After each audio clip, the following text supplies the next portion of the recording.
네, 포스트 코로나 시대를 미리 상상해 보기 위해서 AI 과학자들이 다시 모였습니다. 오늘도 그 대전 MBC와 대동넷 그리고 AI 프렌즈가 함께 준비를 했는데요. 포스트 코로나 이 같은 주제를 가지고 AI 과학자들과 함께 유튜브 잡담을 두 번째로 한번 해보려고 합니다. 그래서 이제 두 번째 잡담을 이제 할 텐데요. 좀 전에 혹시 그 인트로 영상을 다들 들으셨을 텐데 학교 가는 길 김강민의 학교 가는 길에 대해서 지금 들으셨는데요. 그 인트로 영상을 우리 백동천 박사가 특별히 추천을 해주셨어요. 그 추천의 이유부터 듣고 가겠습니다. 제 카톡에 지금 김강민의 학교 가는 길을 BGM으로 해놨어요. 근데 이제 요새 코로나 때문에 온라인 계약을 해서 지금 자녀들이 아침마다 수업을 듣고 있는데 일단은 뭐 한계가 좀 있는 것 같아요. 어서 계약을 빨리 해서 학교를 빨리 갔으면 좋겠다는 부모의 간절한 마음을 담아서 신청곡 신청했습니다. 육아의 압박으로부터 벗어나는.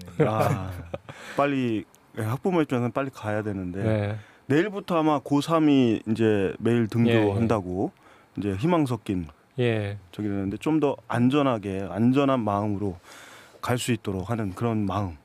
사실 이태원 사건 때문에 부모 스트레스 지수가 엄청 올랐었는데 갑자기 아무래도 크게 확산되지 않고 이렇게 등교를 예정대로 할 수 있게 돼서 좀 다행인 것 같습니다. 앞으로도 이 사건이 또 재발하지 않고 등교가 예정대로 진행됐으면 하는 간절한 바람입니다. 맞습니다. 그런 마음으로 담아서 두 번째 잡담을 하겠는데 다들 저희 자녀분들이 계시죠? 그래서 다들 막 등교를 다들 원하실 텐데 그런 마음으로 오늘 이 일체된 마음으로 한번 시작해 보겠습니다. 박수로 시작해 볼까요? 저희가 이제 두 번째 잡담이라고 했는데 첫 번째를 우리가 한번 해봤잖아요. 근데 첫 번째 그 유튜브 영상을 보니까 벌써 5만 건이 넘었더라고요. 그 예상하셨나요? 예상을 다 못하신 것 같은데, 어떠셨어요? 반응들이 주변에도 있을 것 같은데. 첫 유튜브 방송이었기 때문에 조회수라는 거는 전혀 생각도 못하고 들어왔었고요. 종종 알려주시는 조회수 증가에 대해서 소식을 들으면서 굉장히 신기하게 생각하고 있었죠. 신기했어요, 저희도. 어떻게 보면 저희가 엄청 유명한 AI 과학자도 계실 거고, 그렇죠. 사회적으로 미래학자도 많이 있으실 텐데 저희가 감히 그 정도 분들하고 비할 바는 아니고 저희가 좀 편하게 좀 이야기를 하자라고 했는데 생각보다 많은 분들이 좀 좋게 얘기를 해주셔서 약간 개인적으로 좀 고무적이다, 좀 창피하지 않았다 그런 생각을 가지고 있습니다. 우리 유 박사님은? 저도 너무 신기하고요. 이 왜 조회수가 높게 나오는지 분석을 좀 해봤으면 좋겠어요. 해봤으면 좋겠다. 그 분석을 해봤더니 이런 게 아니라 분석을 해봤으면 좋겠다. 분석을 해보면 좋겠습니다. 근데 반응이 그 조회수는 수치에 불과하지만 그 댓글들도 상당히 많이 달렸더라고요. 댓글 중에 그 여러 댓글이 인상 깊었는데 정치 이슈에서 벗어나서 우리들의 미래에 대한 여러 생각을 할 수 있는 어떤 마중물 같은 잡담이었다. 뭐 이런 평가도 있었고 또 과학자에 대한 선입견이 바뀌었다. 어떤 선입견이 있었길래 되게 따뜻하게 느껴졌다. 그렇게 또 평가를 하신 분도 계세요. 그래서 유재행 박사님이 상당히 그거에 대한 충격을 받으셨다고 제가 들었는데 과학자들에 대해서 좀 부정적인 이미지를 갖고 계셨을까요? 아니면 좀 딱딱하고 소통을 못하는 사람이라고 생각하셨을 수도 있을 것 같은데 저희들이 평소처럼 부드럽게 얘기한 거잖아요. 그지? 꾸민 것도 하나도 없고 그래서 이번을 계기로 과학자들과 공학자들은 소통을 굉장히 부드럽게 하는 사람이다 라고 선입견을 좀 바꿔주셨으면 하는 마음입니다.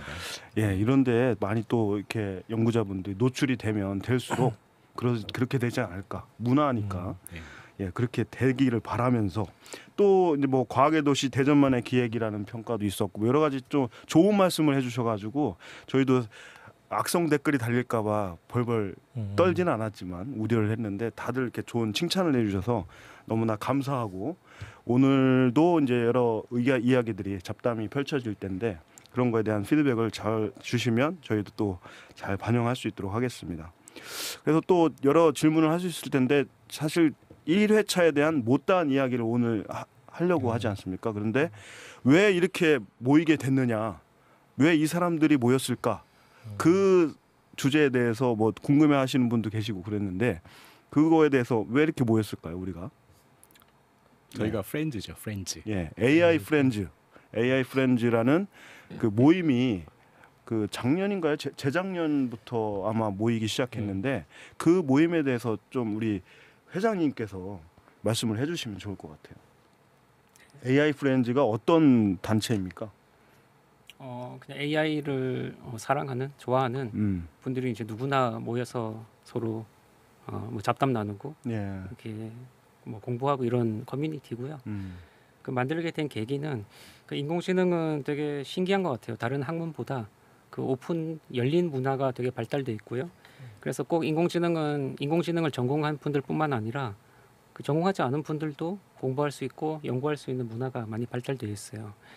그런데 제가 이거를 겪으면서 계속 느낀 거는 그 대전에 있는 출연연구소는 의외로 이렇게 되게 서로 교류가 없고 네. 되게 닫혀 있다는 생각을 많이 했거든요. 네. 그래서 저희도 좀 인공지능에서 좀 이런 개방적인 문화를 좀 배워야 되겠다고 생각을 해서 이 커뮤니티를 만들게 됐고요. 네.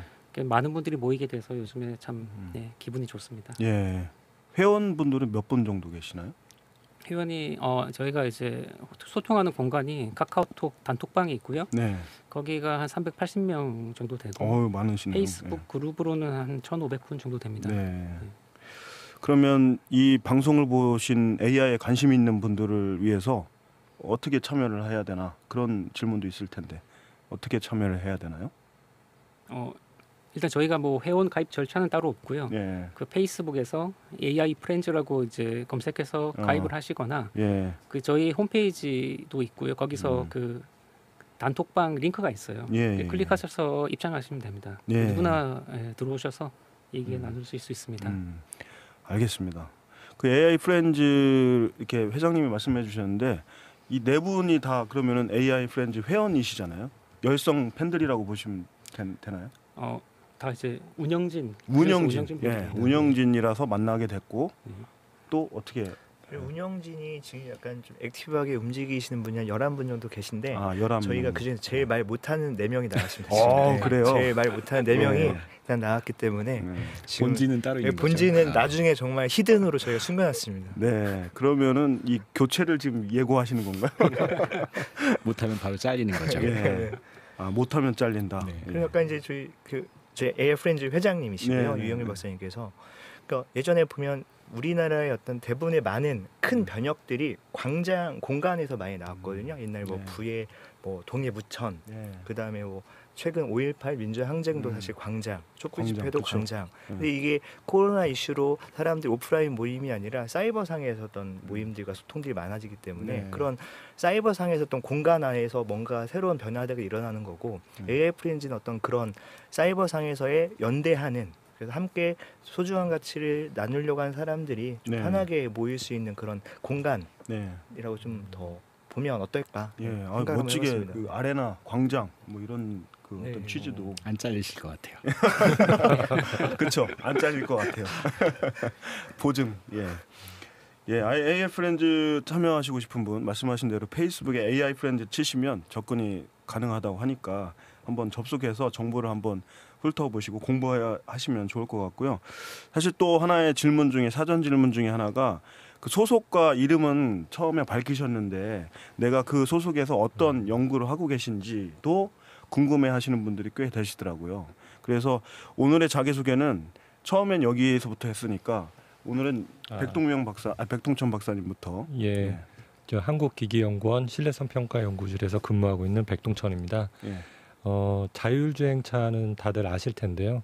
저는 이제 어떤 발전소라든가 아니면 어떤 기계적 자산들이 있을 때 그런 것들이 자율적으로 그 최적의 정비를 할 수 있도록 그런 관련된 연구를 하고 있습니다.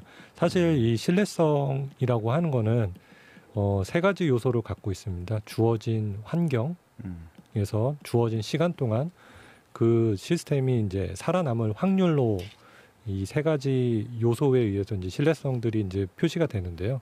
기존에는 이제 이 신뢰성 평가, 신뢰성 기술들이 생산자 중심의 신뢰성 연구들이었습니다.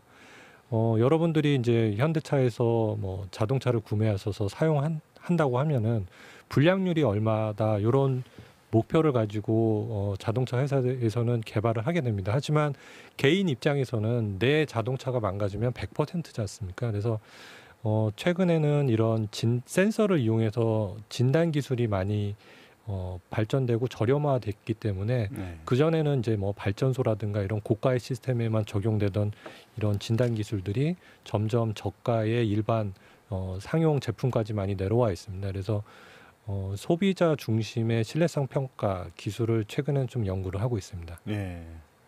이 연구를 하는 데 있어서 어차피 센서 데이터를 이용하기 때문에 네. 데이터를 분석하는 데 있어서 AI가 최근에는 큰 도움이 되고 있습니다. 예. 우리 유 박사님.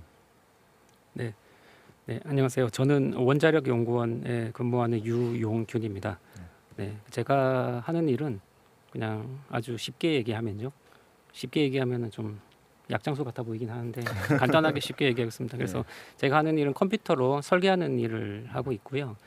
그래서 제가 박사학위 받은 것은 바이올린을 설계하는 걸로 박사학위를 받았고 원자력 연구원에서 하는 일은 원자로를 설계하는 일을 하고 있고요. 최근에 하는 일은 뭐냐면은 컴퓨터가 하는 일을 좀 AI를 이용해서 좀 스마트하게 만들어 보는 거죠. 그래서 AI로 설계하는 일을 좀 해보고 있습니다. 도전해보고 있고요. 그래서 이걸 좀 발전시켜서 아이언맨 영화에 나오는 어떤 자비스처럼 아이언맨 슈트를 개발하는 자비스처럼 그런 인공지능을 만드는 것이 제 꿈입니다. 예. 원자력위원회 자비스라고 이제 앞으로 자비스 좋네요. 자비스 별명 스스로 만드셨습니다. 우리 최 박사님. 네, 안녕하십니까. 저는 한전전력연구원의 최우성입니다. 원래 저는 아까 저희 백동천 박사께서 말씀하셨는데 같이 기계공학을 전공했고요. 기계공학에서 어떤 설비가 퍼포먼스, 성능이란 측면과 어떤 내구성 측면에서 신뢰성이 상당히 확보하는 게 중요한데 저는 이제 발전소 이제 여러분 뭐 지금 쓰시고 계신 전기가 있는데 전기를 만드는 곳이 발전소가 있고요. 발전소가 여러분 아시는 원자력 발전소, 화력 발전소, 그다음에 가스를 쓰는 복합 발전소, 그다음에 여러 가지 태양광 같은 신재생 발전소들이 있는데 그런 발전소가 기본적인 역할 자체는 안정적으로 전기를 만드는 건데 그 안정적 전기를 만들기 중요한 설비들이 많이 있습니다. 뭐 보일러, 터빈, 가스터빈 이런 중요한 설비들이 있는데 이런 설비들이 얼마만큼 더 안정적으로 쓸 수 있는지 어떤 설비의 수명을 평가를 하고 거의 약간 통계적인 기법에 있어서 이제 그 확률적으로 신뢰성을 평가하는 일들을 했었고요. 최근에는 그게 어떤 이상 상태가 발생했을 때 미리 알아내야 되기 때문에 AI 기술을 이용해서 어떤 정상인지 정상이지 않은지 그런 연구들을 좀 했었고 이제 올해는 제가 연구원에서 연구 전략실 와 있어서 에너지 분야 연구 과제를 좀 새롭게 기획을 하고 관련해서 좀 발굴하는 일들을 현재 하고 있습니다. 아이고. 안녕하세요. 저는 한국전자통신연구원 에트리라고 하죠. 에트리에 근무하고 있는 이주행입니다. 제 소속을 말씀드리면 아마 제가 하는 일이 조금 드러나는데요. 상위에 있는 조직은 인공지능연구소, 그 밑에 있는 지능로보틱스연구본부, 제일 마지막에 있는 게 인간로봇 상호작용연구실 소속입니다. 그래서 이제 제가 주로 하고 있는 일은 편리한 로봇, 똑똑한 로봇을 만드는 것에 관련해서 로봇의 하드웨어 자체는 저희가 아주 많이 관여해서 만들고 있지는 않고요. 그 로봇에 탑재되고 있는 소프트웨어가 편리하고 지능을 갖도록 그리고 좀 따뜻한 인터페이스를 갖도록 그런 연구들을 하고 있습니다. 그 개인적으로 제가 알기로는 그 취미로 코드로 그린 그림이라고 해서 AI로 그린 그림을 계속 그리고 작품 활동을 하신다고 들었는데 그것도 좀 설명을 해주시면. 네. 갑자기 훅 들어오네요. 작가님이라고 그럴 때 그런 질문하실 때는 이주행 작가님. 사실은 작년 9월까지는 취미였는데요. 작년 10월에 이제 첫 개인전을 했으니까 취미라기보다는 조금 더 진지해진 상황이 됐어요. 그래서 저는 원래 전산과 전공이고 전산에서도 컴퓨터 그래픽스를 공부를 했거든요. 그래서 컴퓨터 그래픽스가 수학으로 그림 그리는 데입니다. 설계하고도 많이 관련이 있고요. 그래서 이제 일하는 것도 그림을 그리는 거였었는데 그 그림이라는 게 어떤 목적을 가지고 그리는 경우가 되게 많았거든요. 그렇죠. 공학적인 목적. 근데 그거 외에 뭔가 심미적으로 제가 진짜로 취미로 그리는 그림들이 있었어요. 예.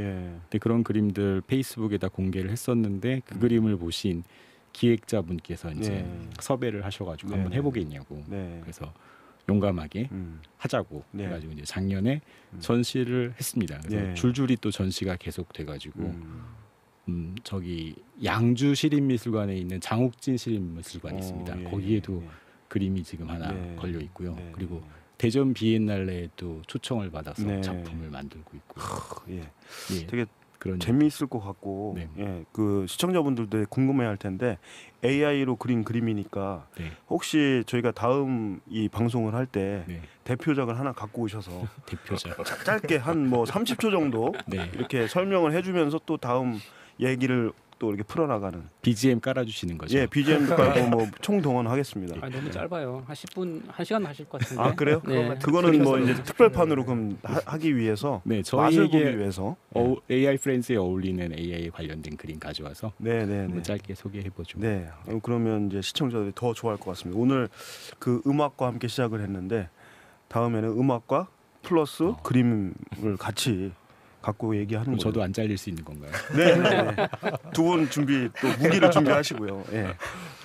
예, 그래서 이제 저희가 포스트 코로나 시대에 그 새로운 표준, 뉴 노멀 요즘에 많이 얘기를 하고 있는데 그런 것들을 이제 어떻게 대비하고 일상에서 선제적으로 좀 이제 생각해 볼 수 있을지 그런 거를 전문가적 식견이 아니라 우리의 그 AI 연구하시면서 그런 것들에 대한 잡담을 통해서 이 시청자들이 그런 해결의 실마리나 영감을 좀 받을 수 있는 그런 어떤 오늘 자리 2탄을 지금 이제 시작을 해볼 텐데요. 어떤 주제로 시작을 해볼까 그런 고민을 했는데 최근에 이제 이 코로나 터지고 나서 이 그 이태리에서 발코니에서 뭐 이렇게 사랑의 세레나데를 부르면서 춤을 추고 또 바이올린을 켜고 그래서 되게 그 영상이 또 전 세계로 퍼져나가면서 코로나 시대의 사랑 이런 키워드로 이렇게 회자가 됐어요. 그래서 그런 걸 보면서 아 코로나 시대 전과 후가 사랑도 결국엔 만남, 교류 이런 어떤 테마가 있을 텐데 그런 어떤 만남과 교류, 사랑에 대한 이야기부터 좀 이렇게 심플한 것부터 이야기를 못다한 이야기를 풀어나가면 좋지 않을까 그랬는데 그 뭐 코로나 전이죠. 다 코로나 전에 불같은 사랑을 하셨을 텐데 예, 그 사랑에 대해서 한번 얘기를 해볼까요? 네. 상당히 위험한 소재인 것 같아요. 예, 위험한 소재인데 저희가 그렇다고 뭐 그 19금 이 토크를 하려고 하는 건 아니고 예, 그 사랑이 아니라 좀 이게 정신적인 그 충족을 하기 위한 아니면 영혼적인 사랑 뭐 여러 가지 이제 그 화두를 던질 수 있잖아요. 그래서 사랑도 만나야 되고 교류하는 그런 관점에서 전후가 어떻게 바뀔지. 이런 거에 대한 잡담을 한번 풀어보면 어떨까? 이미 부록을 넘긴 나이라 네. 저는 사랑이라는 단어를 들으면 네. 뭐 마냥 이렇게 아니 그런 느낌은 이제 지나고 예. 저는 이제 얼마 전까지 부부의 세계 애청자였습니다. 네, 저도 그래서 네. 사랑뿐만 아니라 어떤 애증 이런 것도 같이 있는 그렇죠. 단어인 것 같고요. 예. 일단은 뭐 사랑이라는 주제보다도 일단 사람이 직접 만나고 교류하는 거에 대해서 네. 좀 이야기를 하고 싶어요. 그래서 그 이게 저희 지난주에도 이제 학회를 저희가 7월에 원래는 이제 4월이었는데 7월로 연기된 게 있었어요. 근데 이제 그 회의에서 또 논의됐던 이야기가 이태원 사태가 또 벌어졌는데 네. 그게 아니었으면 7월에 여는 건데 지금 이태원 같은 사태 일어난 걸 보고 아 이거는 뭐 이렇게 지나가는 일이 아니라 앞으로도 산발적으로 계속 일어날 거다. 그렇죠. 그러면은 이거를 학회를 온라인으로 아예 해야 되냐? 아니면은 9월까지 좀 잠잠해 기다렸다가 나중에 좀 할 거냐? 이런 논의가 좀 많았었거든요. 그래서 네. 좀 대체적으로 나이가 좀 많으신 교수님들은 그래도 학회라는 게 정말 실질적으로 대면을 해서 이야기를 나눠야 뭐 정말 학회 같은 네트워크도 좀 꾸미고 특히 또 기업에 계신 분들은 만약에 온라인 학회를 한다 그러면은 실제 환경은 개인 사무실에서 막 해야 되는 상황이에요. 그래서 네. 이거 학회를 하는 거니 뭐 놀러 가는 거니 막 그런 애매함도 좀 있고 그래서 몰입감도 굉장히 떨어지고요. 그러니까 그런 게 이게 현실이구나. 이런 게 좀 많이 와닿고요. 그래서 이 이태원 사건을 보면서 이거는 잠깐 지나가는 이게 다시 이 코로나 사태가 지나가면은 다시 원래대로 돌아간다는 생각을 버리고 네.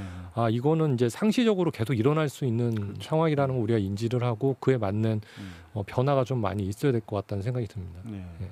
근데 이게 사랑이라고 이제 말씀하셨는데 이게 뭐 꼭 남녀 간의 사랑이 아니라 사람 대 사람의 어떠한 만남이라는 전제를 봤을 경우에 그러니까 기본적으로 물리학 법칙 가장 유명한 것 중에 하나가 그 에너지 보존의 법칙이 있거든요. 그렇죠. 그러니까 사람이 기본적으로는 가지고 있는 에너지들이 좀 정해져 있어요. 그러면 저희가 코로나 이후에 대면 미팅들이 좀 줄어드는데 그러니까 예전 같으면은 꼭 굳이 안 가도 되는 모임들 내가 원하지 않든 원하든 그런 모임들이 많이 10개였다. 그러면 코로나 이후에는 약간 선택적으로 좀 바뀐다고 봐요. 그러면 이제 그게 한 모임이 한 서너 개 정도로 줄어들고 학회 이런 게 아니라 일단 만남이나 여러 대면 만남에서 그러면 예전에 10개의 모임에 써야 된 에너지를 서너 개 내가 자발적으로 만나고 싶은 사람들 더 가까워지고 싶은 사람들하고 더 깊이 있는 만남들 할 수 있기 때문에 어떻게 보면은 좀 좋은 의미에서의 좀 진정한 깊이 있는 만남들 쪽으로 조금 모임들이나 만남들이 그러니까 그런 안에서 어떤 서로의 어떤 깊이 있는 신뢰들이 좀 쌓일 수 있겠다 생각이 좀